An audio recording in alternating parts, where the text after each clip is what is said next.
지난주에는 아론이 제사장 직분을 수행하기 위하여 위임식 가는 장면을 말씀드렸습니다. 그런데 모세가 아론을 물로 씻기는 것은 세례 요한이 예수님을 물로 세례를 주는 모습과 같은 의미로 예수님이 대제사장 직분을 시작한다는 의미이며, 아론의 머리에 관을 붓는 것은 물로 세례를 받으신 예수님께 성령이 임하셔서 성령의 인도함을 받아 사역을 시작하는 모습과 동일한 의미라고 말씀드렸죠. 그래서 아론이 물로 씻음을 받고 성령의 인도함을 받아서 관의 머리를 부음받아서 제사장 직분을 시작하는 것처럼 예수님도 세례 요한에게 물로 세례를 받고 성령이 비둘기 같이 임하셔서 성령의 인도하심을 따라서 사역을 하시게 되는 것이죠. 이 모습을 이렇게 그려주는 거예요. 또 이 모습 속에는 교회인 저와 여러분도 성령이 오셔서 진리의 길로 인도해 주어 복음을 깨달아 믿게 되는 것이죠. 그래서 결국 영과 진리로 여호와께 예배를 드리게 됨을 이렇게 모형으로 말씀하는 것이라고 말씀을 드렸습니다. 이렇게 해서 아론은 대제사장 직분을 수행하게 되는데, 오늘 본문 10절은 이렇게 말해요. 10절, 너는 숫송아지를 회막 앞으로 끌어오고 아론과 그의 아들들은 그 송아지 머리에 안수할지며, 이렇게 말해요. 여기서 숫송아지는 예수님을 상징하는 거예요. 여호와께 드리는 모든 제물은 다 예수님을 상징하는 거예요. 그래서 숫송아지는 예수님을 상징하고, 그 숫송아지 머리에 안수하는 것은 아론과 그의 아들들의 모든 죄를 예수님이 전가받으시는 그런 모습을 말해요. 그래서 저와 여러분도 여러분의 죄를 예수님이 다 전가받으셨죠? 그래서 이렇게 대속해 주시는 모습을 이렇게 그려주고 있는 거예요. 이렇게 안수한 송아지를 잡으라고 이제 이어지는 본문 11절은 말이에요. 본문 11절, 너는 회막문 여호와 앞에서 그 송아지를 잡고, 그래요. 아론과 아론의 아들들의 죄를 전가한 그 송아지를 잡으라고 이렇게 말하는 거예요. 여기서 예수님을 상징하는 송아지를 잡으라는 것은 세상 모든 죄를 전가받으신 예수님이 십자가에서 그 죄를 모두 대속해 주시는, 예수님이 대속제물로 죽으시는 그런 모습을 이렇게 그려주고 있는 거예요. 그래서 그 송아지를 잡으라고 이렇게 말씀을 하고 있는 거예요. 그래서 세례 요한은 이러한 예수님의 모습을 보고 요한복음 1장 29절에 이렇게 말씀하고 있었죠. 이튿날 요한이 예수께 자기에게 나오심을 보고 이르되, 보라, 세상 죄를 지고 가는 하나님의 어린 양이다, 그래요. 그래서 숫송아지의 머리에 안수하고 그 숫송아지를 잡는 모습이 바로 세상 죄를 지고 십자가에서 대속제물로 죽으시는 예수님의 모습을 이렇게 그려주고 있음을 이렇게 말씀을 하고 있는 것입니다. 또 이 모습을 이사야 선지자도 말씀하고 있었어요. 이사야 38장 17절에도 이렇게 말합니다. 보시옵소서, 내게 큰 고통을 더하신 것은 내게 평안을 주려 하심이라. 주께서 내 영혼을 사랑하사 멸망의 구덩이에 건지시고 내 모든 죄를 주의 등 뒤에 던지셨나이다, 그러죠. 그 이사야 선지자의 모든 죄를, 그러니까 저와 여러분들의 모든 죄를 예수님의 등 뒤에 던졌다는 거예요. 이 얘기는 뭐예요? 하나님이 저와 여러분들의 죄를 죄로 여기지 않으신다는 거예요. 그래서 그 등 뒤로 이렇게 던지셨다는 거예요. 등 뒤로 던지셨다는 것은 뭐예요? 하나님이 우리의 죄를 다시 바라보지 않는다는 거예요. 그것이 주의 등 뒤로 우리의 모든 죄를 던졌다라고 이렇게 말씀을 하고 있는 거예요. 왜 이렇게 등 뒤로 던지셨죠? 저와 여러분을 하나님이 사랑하시는 거예요. 그래서 우리의 모든 죄를 예수님 십자가를 통하여 다 대속해 주시고 우리가 받을 지옥불의 고통도 다 받으신 거예요. 그러므로 이렇게 다 우리의 모든 죄를 대신 받으셨으므로 우리는 우리가 범한 죄를 하나님이 죄로 여기지 않게 되는 거예요. 그래서 우리는 구원을 받게 된다라고 이렇게 말씀을 하고 있는 거죠. 또 이 말씀을 미가 선지자도 7장 19절에 이렇게 말해요. 다시 우리를 불쌍히 여기셔서 우리의 죄악을 발로 밟으시고 우리의 모든 죄를 깊은 바다에 던지시리다, 이렇게 말해요. 그러니까 우리의 모든 죄를 이사야 선지자는 등대에 던졌다고 하고 미가 선지자는 깊은 바다에 던졌다는 거예요. 이 얘기는 뭐예요? 깊은 바다에 던진 것을 다시 찾으려고 할까요? 안 찾는다는 얘기예요. 우리가 아무리 죄를 범해도 하나님은 저와 여러분들을 예수님을 통하여 십자가에서 모든 죄를 대속해 주셨으므로 우리의 죄를 죄로 여기지 않는다는 거예요. 그래서 우리가 구원받는 것은 하나님께 잘 보여서 구원받는 게 아니에요. 우리의 모든 죄를 등 뒤에 던지고 저 깊은 바다에 던지신 예수님에 대해서 아는 거예요. 그렇게 알므로 하나님은 저와 여러분들의 죄를 죄로 여기지 않고 죄를 바라보지 않아요. 그냥 우리가 입고 있는 예수님이 주신 그 의의 옷만 바라보고 만져보고 내 아들과 똑같구나 하면서 우리를 구원해 주시는 거예요. 이렇게 구원해 주시기 위해서 누가 오셨다는 거예요? 예수님 오셨다는 거예요. 그래서 우리의 모든 죄를 지고 십자가에다 다 대속해 주셨음을, 그래서 다시는 우리의 죄를 죄로 여기지 않음을 이렇게 말씀을 하고 있는 것입니다. 이러한 의미에서 제사장은 예수님이 십자가를 통하여 이렇게 모든 죄를 대속해 주셨다는 사실을 알아야 한다는 의미로 수송아지 머리에 아론과 그의 아들들을 안수하고 그 송아지를 잡으라고 이렇게 말씀하는 것입니다. 이렇게 안수한 송아지를 아론과 그의 아들들이 보는 앞에서 잡으라는 것은 이 모습과 동일하죠. 십자가 곁에 있는 마리아의 모습과 동일해요. 십자가 곁에 있는 마리아들은 뭐를 바라봤어요? 예수님이 십자가에서 우리의 모든 죄를 지고 죽으시는 모습을 바라보고 있는 거예요. 그러니까 여기서 아론과 아론의 아들들도 자기의 죄를 송아지에 다 전가했죠. 그들이 보는 앞에서 잡으라는 거예요. 십자가 곁에 있는 마리아들의 모습과 똑같은 거죠. 그래서 우리의 죄를 다 대속해 주신 예수님을 바라보게 만드는 거예요. 이렇게 바라보면 어떻게 되죠? 바라보면 내 죄 때문에 예수님이 이렇게 모든 죄를 대속해 주셨구나라는 것을 비로소 알고 깨닫게 돼요. 그래서 믿음이 이르게 된다고요. 그래서 그 알고 깨달은 그 복음을 백성들에게, 하나님의 아들들에게 이렇게 전하는 그런 모습으로 이렇게 말씀을 하고 있는 것이죠. 그래서 복음을 깨달아 믿는 그런 모습을 그려주는 것이 바로 그 죄를 전가한 그 소송아지를 그들을 보는 앞에서 잡으라고 말하는 거예요. 구약에서도 이런 똑같은 말을 하고 있었죠. 창세기에서도 누구에게 이런 똑같은 말을 하고 있었죠. 야곱이 물을 먹으러 오는 양떼들 앞에 뭐를 세워놨어요? 버드나무, 살구나무, 신풍나무 껍질을 벗겨놨죠.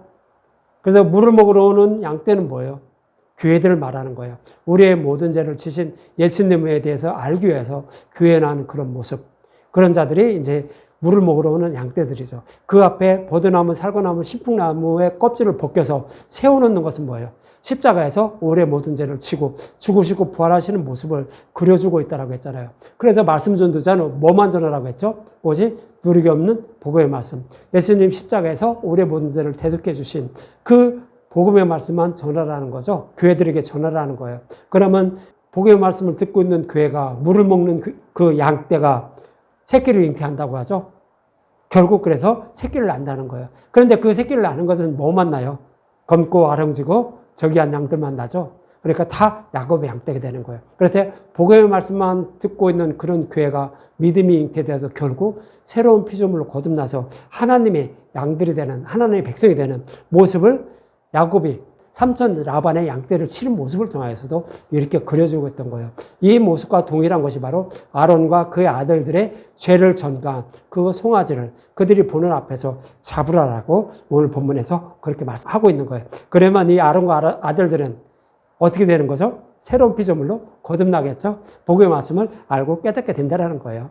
그래서 결국 이 아론과 그의 아들들은 복음의 말씀만 전하는 그런 제사장의 역할을 충실히 할 수가 있는 거예요. 이러한 의미로 본문 12절은 이렇게 말씀하고 있어요. 그 피를 내 손가락으로 제단 뿔들에 바르고 그 피 전부를 제단 밑에 쏟을지며 그러죠. 그 피를 어떻게 하라고요? 송아지를 잡으면 그 피가 나오겠죠. 각을 두고 하니까 피가 흐르겠죠. 그 피를 갖다가 제단, 번제단, 그 내 모서리에 있는 뿔들에 바르라는 거예요. 제단에 있는 뿔의 의미는 뭐라고 했어요?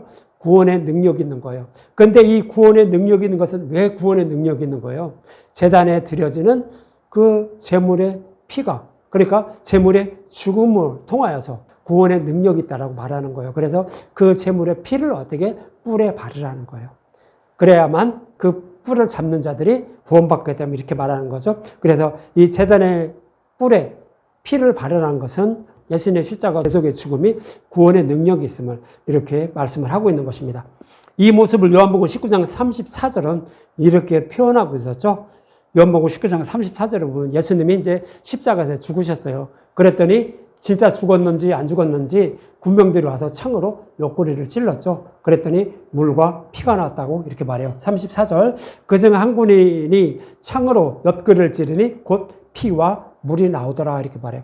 피와 물이 나오는 모습이 바로 번제단의 뿔에 그 제물의 피를 바르는 모습과 같은 거예요. 구원의 능력이 있는 말씀이라는 뜻이에요. 그래서 여기서도 예수님의 옆구리를 찌르니 피와 물이 나왔다는 거예요. 여기서 피는 조금 전에 말씀드린 것 같이 예수님이 우리의 모든 죄를 지고 십자가에서 대속제물로 죽으시는 그런 모습을 그려준 것이 피의 의미예요. 그리고 물은 하나님이 자신의 백성을 사랑하사 약속의 말씀대로 예수님을 십자가에 내어주신 은혜의 복음의 말씀이라는 뜻이에요. 은혜의 물, 복음의 말씀이에요. 예수님을 십자가에 내어주신 그 은혜의 말씀, 복음의 말씀이에요. 이것이 물이라는 뜻이에요. 그래서 피와 물로 예수님의 죽으심과 부활인 그 복음의 말씀으로 교회를 세워서 그들에게 복음의 말씀을 먹여서 우리를 구원하시는 거예요. 이것이 물과 피예요. 그래서 이 은혜의 복음을 믿는 자는 뭐예요? 구원을 받게 돼요. 그것처럼 구약에서는 제단의 뿔을 잡은 사람은 어떻게 돼요? 구원을 받게 돼요.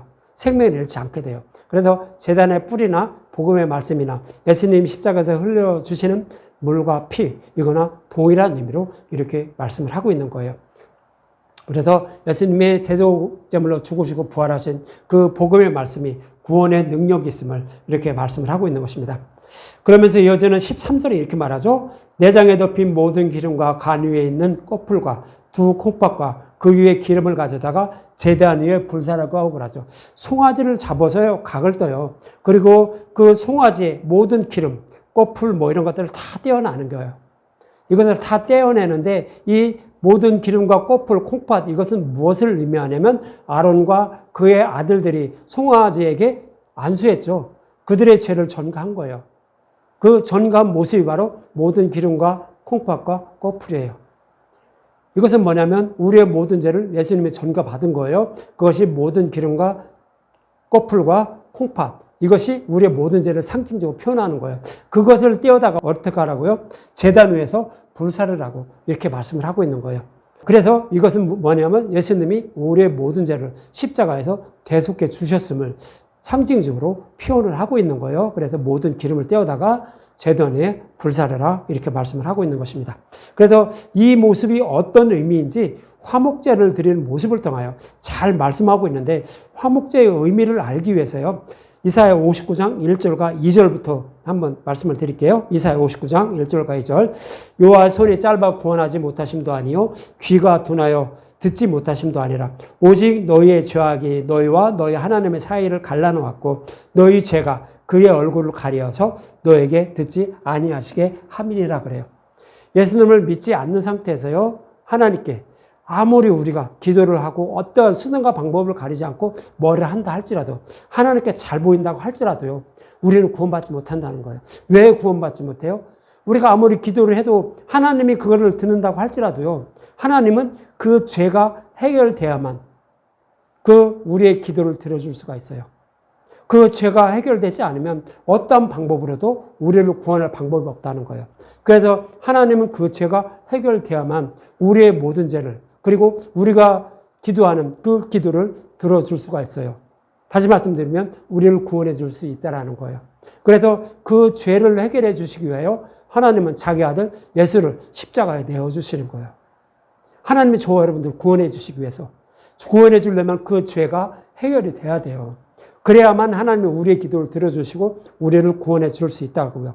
그래서 그 제물에 우리의 죄를 전가해서 제물을 잡으라고 이렇게 말씀을 하고 있는 거예요. 그래서 그 거기에 떼어낸 모든 기름을 번제단에 불살라 드리라 이렇게 말씀을 하고 있는 거예요. 그래서 화목제를 드리는 모습이 바로 이 모습과 동일한 거예요.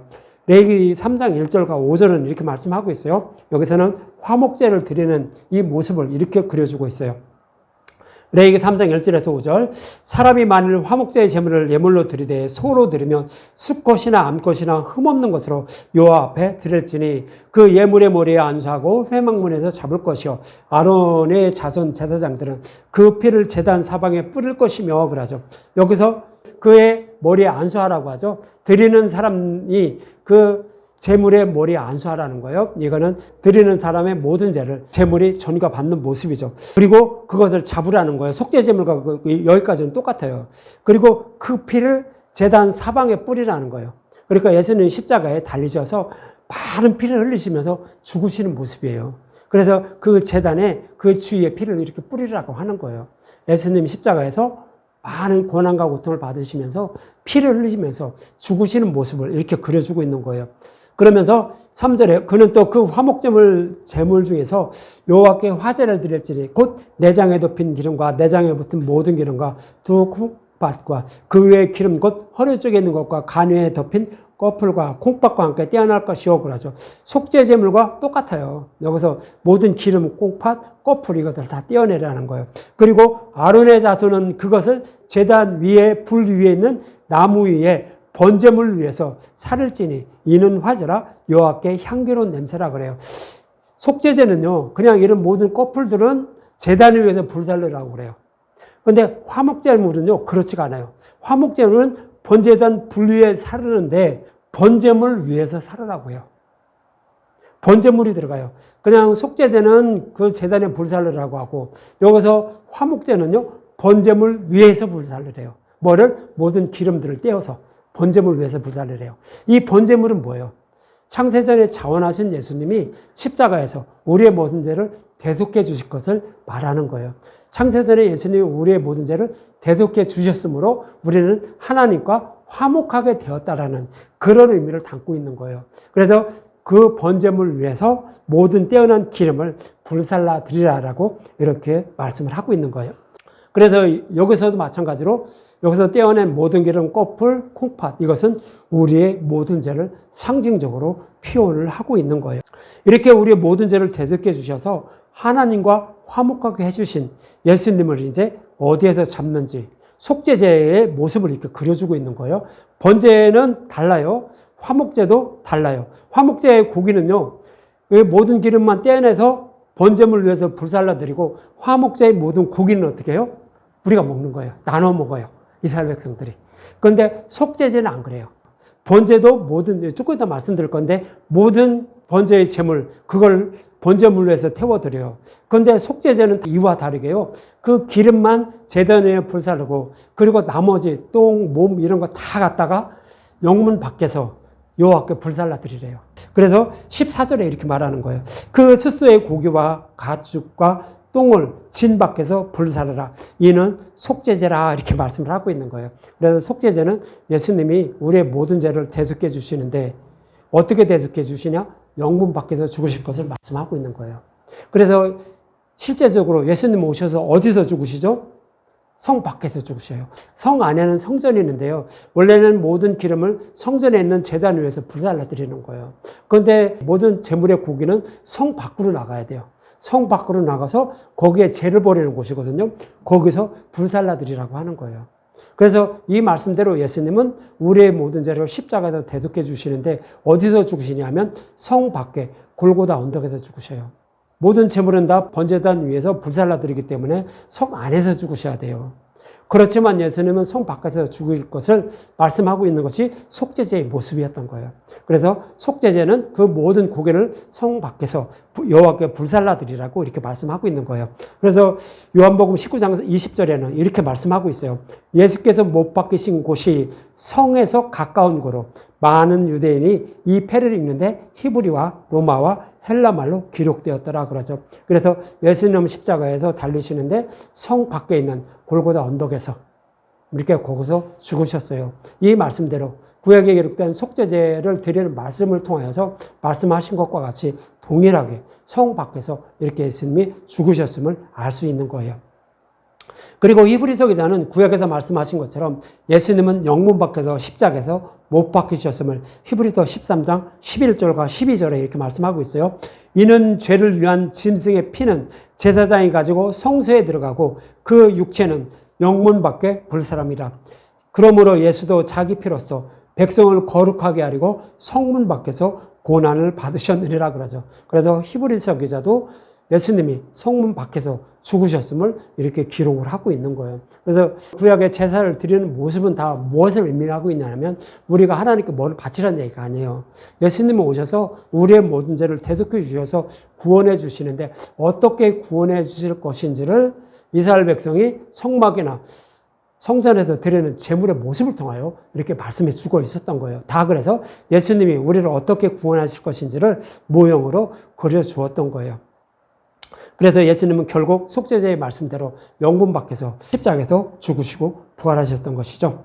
이 모습과 같이 예수님은 구약에 기록된 말씀대로 성문 밖에서 고난을 받으셨다는 것으로 십자가에 못 박혀 죽으셨다고 이렇게 히브리서 기자는 말씀을 하고 있는 것입니다. 이렇게 숫소의 고기와 가죽과 똥을 진 밖에서 불살하는 것은 우리의 모든 죄를 대속하기 위하여 예수님이 영문 밖 골고다 언덕에서 십자가에 못 박혀 죽으실 것을 이미 말씀하고 있었던 것입니다.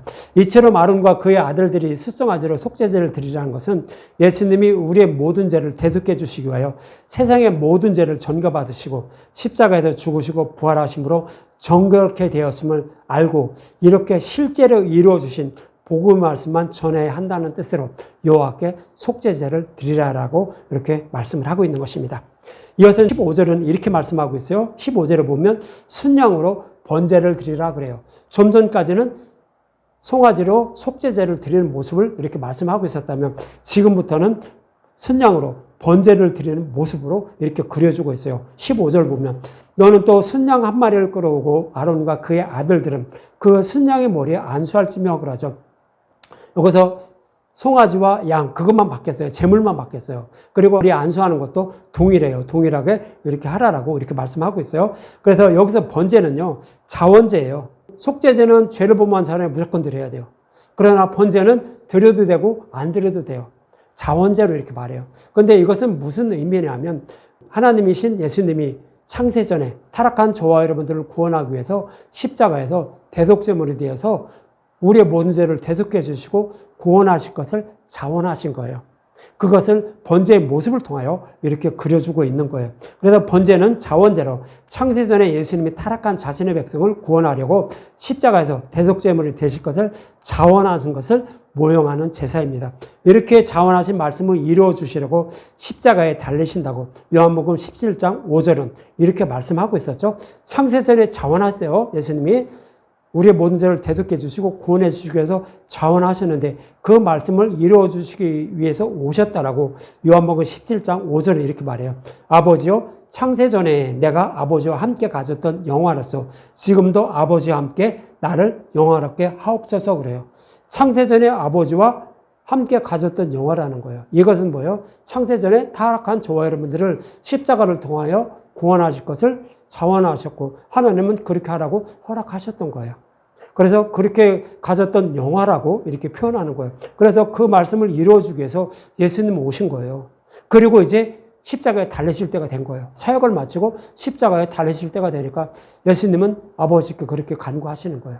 창세전에 이렇게 했던 영화 그대로 그것을 이루어달라고 하나님께 이렇게 간절히 기도하시는 예수님의 모습을 이렇게 말씀하고 있는 거예요. 그래서 번제는 뭐예요? 창세전에 자원하신 예수님 십자가에서 죽으시고 부활할 것을 모형하는 제사예요. 그래서 이렇게 말씀을 하고 있는 것입니다. 이 모습이 번제의 모습인데 이제 본문 16절을 보면 이렇게 말해요.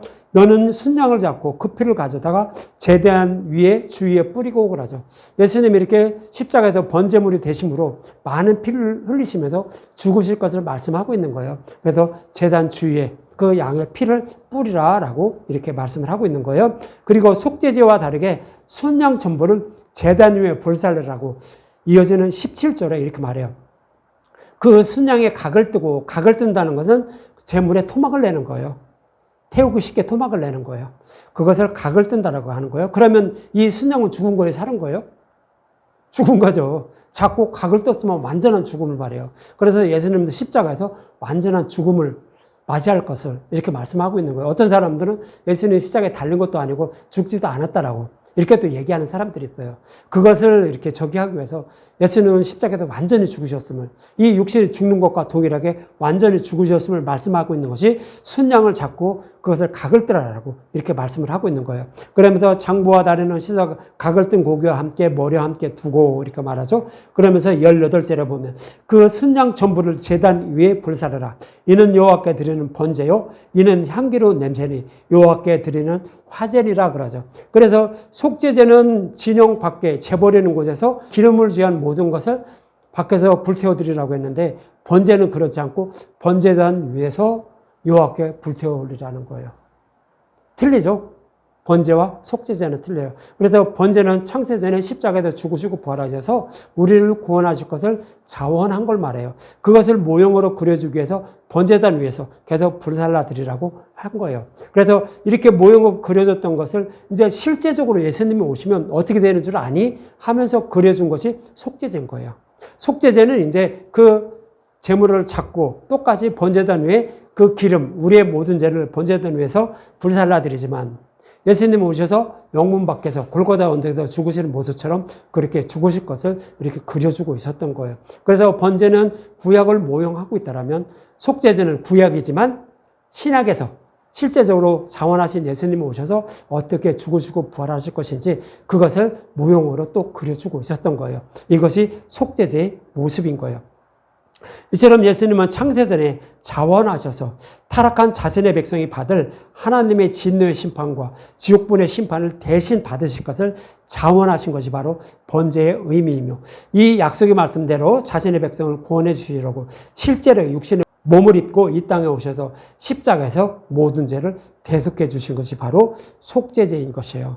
그래서 이 사실을 아는 것이 바로 여호와께 번제와 속죄제를 드리는 거예요.